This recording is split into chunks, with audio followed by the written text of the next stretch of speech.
कोई भी इंसान अगर किसी कंपनी में काम करता है तो उसके पीछे जो सबसे बड़ा इंपॉर्टेंट फैक्टर होता है वो होता है सैलरी। एम्प्लॉयर को उसके बदले में सर्विसेज मिलती हैं और एम्प्लॉय को उसके बदले में सैलरी मिलती है। अब ये सैलरी इतनी इंपॉर्टेंट होती है कि इंटरव्यू के टाइम पे ही इसका डिस्कशन हो जाता है। अब जो लोग एक्सपीरियंस होते हैं वो तो धीरे धीरे करके समझ जाते हैं, लेकिन जो लोग फ्रेशर होते हैं और जिनकी पहली जॉब होती है उनके साथ होता है धोखा। अब धोखा मतलब ये नहीं कि कोई इलीगल एक्टिविटी होती है। धोखा मतलब ये जो पूरा सैलरी का स्ट्रक्चर है इसकी इंफॉर्मेशन ना होना, इसका फायदा कंपनीज उठाती हैं। अब इस सैलरी स्ट्रक्चर की समझ ना होने की वजह से एक एम्प्लॉय को हर महीने सैलरी डिडक्शन का नुकसान झेलना पड़ता है। और इसको समझने के लिए आपको कोई रॉकेट साइंस की जरूरत नहीं है या फिर अलग अलग बेनिफिट और अलाउंसेस समझने की जरूरत नहीं है।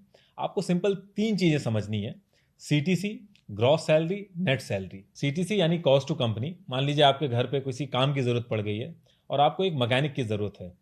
अब मैकेनिक का जो घर है वो आपके घर से 1 घंटे की दूरी पे है।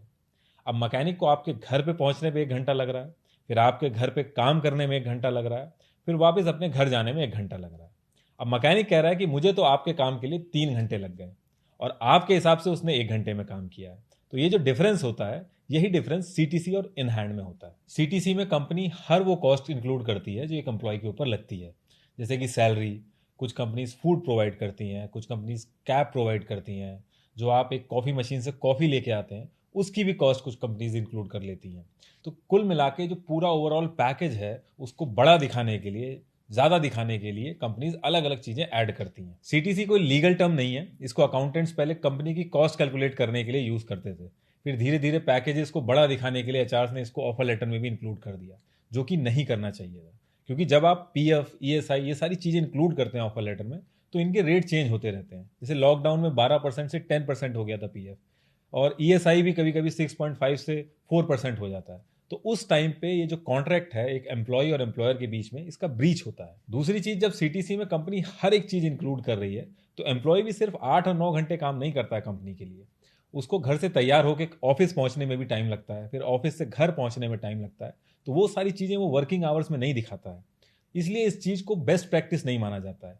और इंटरव्यू के टाइम पे आप कभी भी सीटीसी पे नेगोशिएट मत करिए। कंपनीज के पास एक्सपर्ट लेवल के एचआर और नेगोशिएशन टीम होती है जिनकी फुल टाइम जॉब होती है कि इंटरव्यू के टाइम पे आपसे नेगोशिएट करके कंपनीज का फायदा कराना।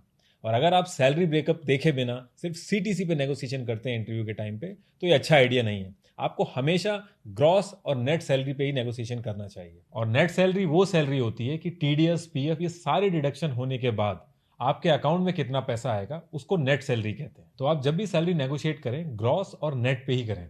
और कुछ चीज़ों को आपको कंसिडरेशन में रखना होगा जब आप नेगोशिएट कर रहे हो कंपनीज से। एक एम्प्लॉय के पीएफ अकाउंट में एम्प्लॉयर और एम्प्लॉय दोनों 50-50% कॉन्ट्रीब्यूट करते हैं, लेकिन कुछ कंपनीज एम्प्लॉयर वाला पार्ट भी एम्प्लॉय की सैलरी में से डिडक्ट कर लेती हैं। तो आपको सैलरी के ब्रेकअप में ये पीएफ वाले पार्ट में ये चीज भी देखनी है। दूसरी चीज है परफॉर्मेंस बोनस। एक कंपनी की नजर में आप कब परफॉर्मर कहलाएंगे इस चीज को आप प्रिडिक्ट नहीं कर सकते, तो इसकी भी कोई गारंटी नहीं है। कुछ कंपनीज मेडिकल इंश्योरेंस बल्क में खरीदती हैं बहुत ही सस्ते में और आपके ऑफर लेटर में उसको ज्यादा दिखाती है। अलग अलग टैक्सेस बचाने के लिए कंपनीज बहुत सारे अलाउंसेस दिखाने लगती हैं।